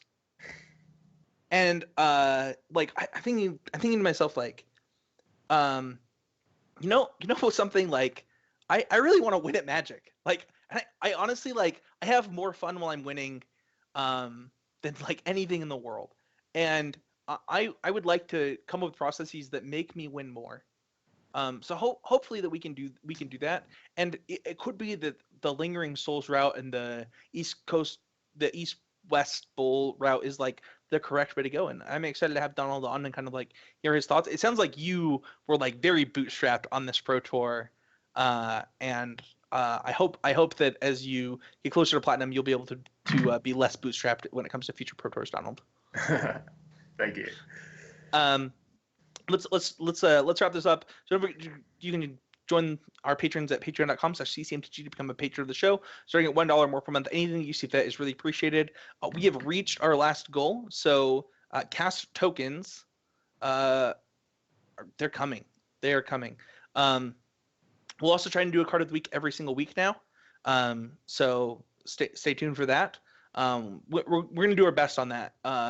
It could not happen. Like if it's a really boring week, I'm not just gonna like give out trash. So, but we're gonna do our best. So if you want to be a part of that every week on the show, $3 or more per month. But we're waiting on art. Michael asked for a weird token. Michael wants to be a goat to be sacrificed to the cult of Manny.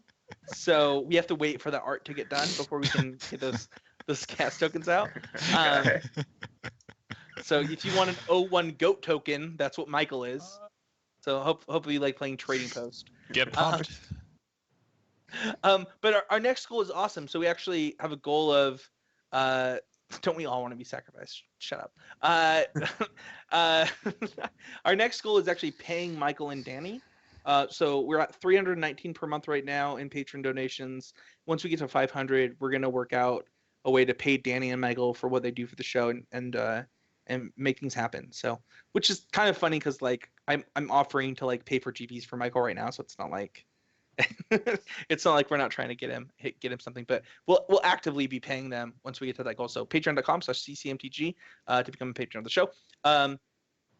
Where can people find you guys? Donald, we'll start with you. You can find me at Donald WSJR at Twitter. I'm also on Twitch at Whole with the WGRN, but we'll see. I might be streaming on my sponsors channel soon, but just follow me on Twitter and you'll see everything over there. Awesome. Michael, where can people find you? You can find me on Facebook. My name is Michael Hinderocker. You can find me on Twitter. My Twitter handle is @MagicMikeMTG. You can find me on Facebook at Spencer Stephen Helen. You can find me on Twitter at Spencer13H. You can find me in the Constructive Criticism Facebook group, which you can join. Anybody can join that group. It is just full of people who are trying to get better at Magic the Gathering and like to share information and talk about what's going on in Magic right now. So check it out, Constructive Criticism Family. It is literally the best thing I've ever been a part of on Facebook. And I'm not just saying that because it's my group. It actually just doesn't have drama and like it's actually people trying to get better. So it's pretty cool. You can join the conversation by joining that Facebook group. You can also join our Discord channel. If you can find all of these links on our bio page on constructivecriticism.com. And you can join the client by messaging me on MTGO at Spencer13Dev. And you can also join the conversation by tweeting with #WouldThatBeGood. #WouldThatBeGood is our Twitter outreach program. If you tweet it, we'll read it, as Michael likes me to say. And we'll start with May 11th. We have, it would be nice if there was an MTG card where if conditions were met, all players would win, not draw, not lose, win. #WouldThatBeGood. It'd be awkward. How do you fill out a match slip? 2-0, 2-0, 2-0. I actually don't know that the software works for this. Like, I actually just don't know that this works. Like, this card would have to be printed in, like, a Commander product and be costed so you couldn't play it in Legacy. Or it would have to be banned in Legacy. Like, no, it'd be great. God, that would be so much value. You'd be like, you would want your opponents to play it so that you could have like everyone win every round. Like the whole Swiss bracket style would have to be put to rest. It doesn't work anymore. We all win. So good. We're all winners. So obviously this question is because he probably plays EDH and like wants this in like his group hug deck.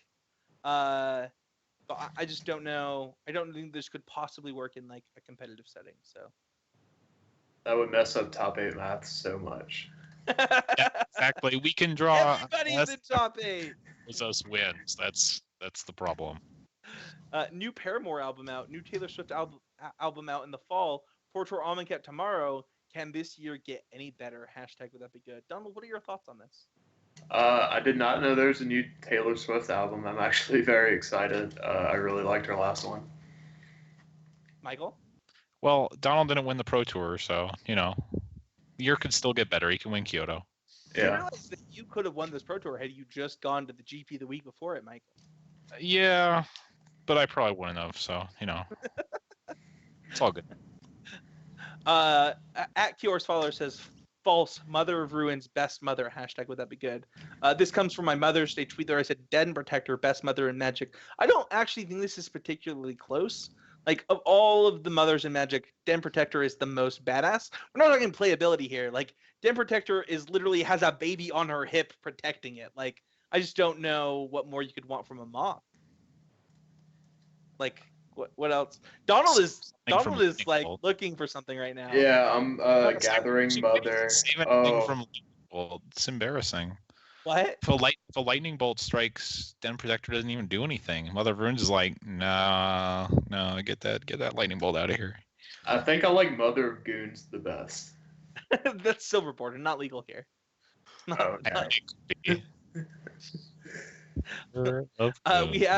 We have Ben and Lauren split up. No surprise for me. We all know that oh my gosh, I'm like Kayla is the one. She would have been my one. Hashtag Bachelor. Hashtag would that be good? Michael, you watched that season mostly with me. Who's Lauren? Lauren is the one that was with Ben. I don't know who Ben is. I'm not very good at this. The one two with Lauren. Yeah. He's the one that was with Lauren. So for those who don't know, we like joke about The Bachelor on the show, and apparently like a large contingent of our listeners actually watch The Bachelor and love when we talk about it. So that's why I tweeted this. To be honest, like I don't know, like like the last they all kind of look the same. No, Kayla's actually pretty though, like super hot, which is why she should have won. Like I'm super. But does she have a nanny? I didn't think so. Wrong season. Wrong season. Yeah, but I know what I'm marrying for. Sending away the one with the nanny is just strictly wrong. Nick Think Val, of how much more testing you could get done if you had a nanny. If you had a nanny, how much more Magic you'd get to play. Next, Nick Viola, after hearing about Ben and Lauren, I wanted to make sure you and Vanessa are still together. Hashtag would that be good? Let's be clear. Let us be clear that Vanessa was absolutely wrong, and that is the end of the story. They will not last. They will not last. Okay, is that all the Bachelor tweets? Can we move on? It's probably not. Spencer, what are your thoughts on this, Donald? It's not what I was expecting from this segment. That's basically what this segment actually is. It's just the Bachelor segment. Bachelor talk, all right. Like 90% of it, yeah. Spencer13H at CCMTG at Magic Mike debating on going deep for Louis Open, playing Trinisphere in my Eldrazi sideboard. Hashtag would that be good? What format? Legacy, I'm assuming. Yeah, I don't know. I have never played a Trinisphere not off of Mishra's Workshop that seemed very good. It's just my honest opinion. So my honest opinion is like I actually just wouldn't play Eldrazi at this tournament. If it's like your only option, that's a different story. But I would probably avoid that deck. I actually think that like it might be good against some of the bug stuff. If people are just playing like all these like bug Leovold decks, it might be good in those matchups. I'm not sure. That could be true. Donald? I've played like 15 matches of Legacy, so don't ask me. But coming up next, Gordon Mason tweets at Gordon Ramsay. What do you think about it? I value your opinion highly since you know how to cook good spaghetti. What is happening? Hashtag would that be good? He's talking about Eldrazi, yeah. He's talking about Eldrazi. Gordon Ramsay did not reply though, so unfortunately, jury's still out on that one. Pineapple on pizza. Hashtag would that be good? Donald, we need to know: are you a lesser human being? Oh, he's not. He's not a lesser human being. Pineapple's gross. I mean, so I like pineapple fine, just not on pizza.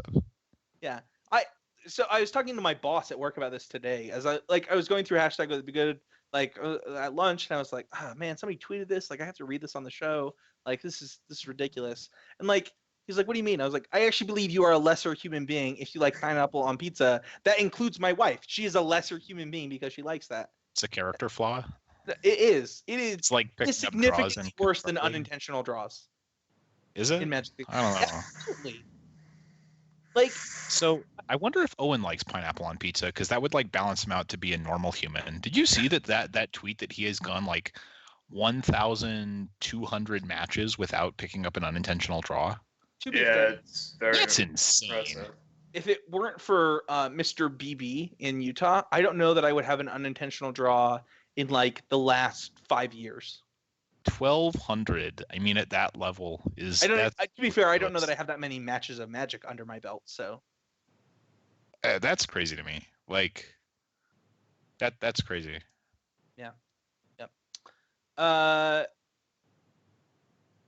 Let's see. Mason tweets. Now that is definitely a would that be good moment.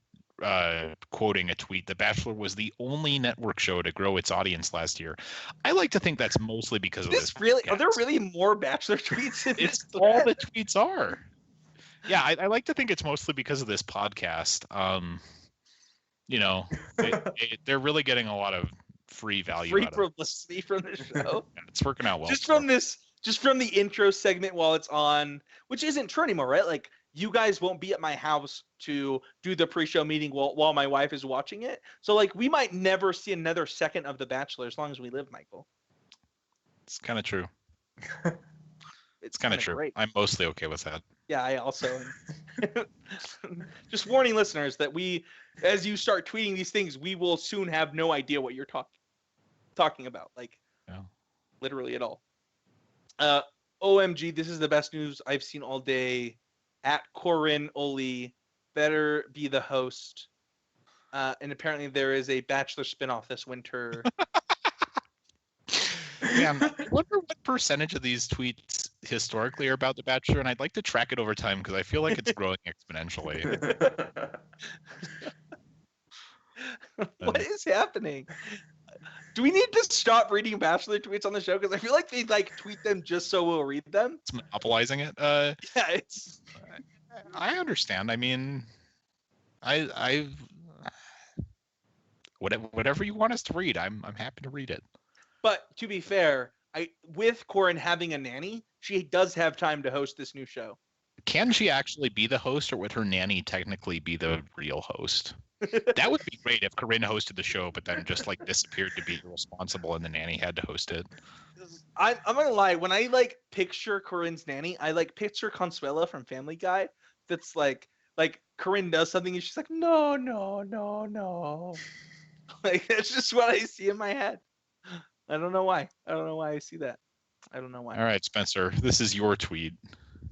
Yeah, this didn't work out. So if you want to ask Donald a question on CCMD, don't forget to tweet with hashtag would be good. You can probably just tweet at Donald since you know he's also tagged in that post. I'm pretty responsive.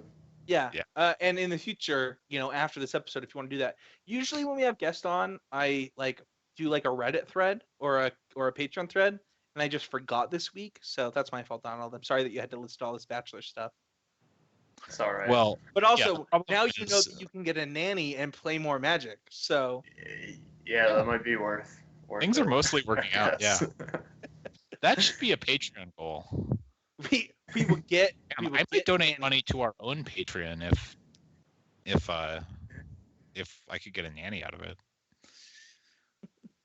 All right, and our last tweet, Chantel tweets, went 2-1 with mono white soldiers. This is honestly the most fun I've had in Legacy. Hashtag MTG. Hashtag would that be good? Is there a mono white soldiers list going around in Legacy right now? Yeah, it's with like Suppression Field and Ancient Tombs and Chalice, Thalia. Oh, I don't think I've used seen to be a better deck. I don't think it's seen that much play in a while, but I honestly wish that like there was more Legacy. It's very clear that like Wizards is trying to cut back on it, SCG is trying to cut back on it, and it is honestly just Wizards of the Coast's best product. and they should do way more to support it. I'm hopeful that Magic Online will allow it to grow a little bit going forward. I really think Magic Online is a good venue for Legacy. Like just card availability, being able to get a bunch of people in the same place at the same time, it really solves a lot of the problems, and it's so much better as a format than Modern is that I would not be shocked to see it grow quite a bit online with the support they're giving it in the form of I don't know if you saw this, Donald, but like all the weekly events. They're doing like premiere events for a bunch of different formats every single weekend. I think they're basically like 2Ks every weekend for all of the non-standard formats on MTGO. Wait, is there? Yeah. So starting, I believe, this weekend. But there's What? They're like potential Pauper, to play. Yeah, it's Pauper, Modern, 1v1, Vintage, Legacy, and I think that's it, right?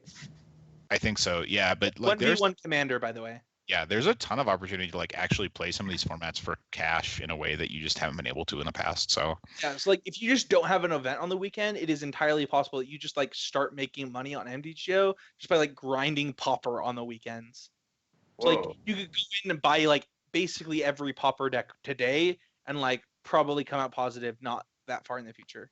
No, and I mean it's a huge incentive for like having a legacy deck, like just being able to play higher EV events. It's a little hard to justify owning like $1,000 deck online if all you can do is play it for 40 ticks for a 5-0 or whatever. Yeah, whereas like in this it's like well, and I mean, and Legacy's just sweet, so getting a bunch of 150, 200 person events, I think, is probably good for the format. Yeah. So yeah, that hashtag would be good. And Chantel, I am excited to see your mono white list. So if you want to post it, we'd be happy to look at it. That is it for this week. Michael, what did you learn this week? Well, I learned that I value nannies higher than anyone else does. I also learned a lot about Donald's process for testing for these Pro Tours. And I just wanted to say thank you to Donald for coming on. Really, really nice to have you. Yeah, it was a pleasure. Donald, what did you learn this week? I learned that you guys watched The Bachelor. Was not expecting that whole last 15 minutes or whatever. Donald's like sitting here like on his phone, like anything else? Can I do anything else right now? Yeah, I learned that our listeners have a sick obsession with making us read Bachelor tweets, and maybe we might have to hashtag ban that. So. We'll just read hashtag would that be bad one of these weeks instead. I'll throw them for a loop again. We did that once. That was so funny. We did that. It was great. All right. Well, thank you everyone for listening. Don't forget to check out our sponsor at Oasis Games and our Patreon page. Thank you so much, Donald, for coming on. I'm so happy for you guys to be in a position to have your whole team qualified for the next Pro Tour. I hope you guys do well. I would love to see you guys at Worlds. Thank you so much for bringing your in-depth knowledge of the Zombies deck to our listeners, and we'll see you guys all next week. See you guys.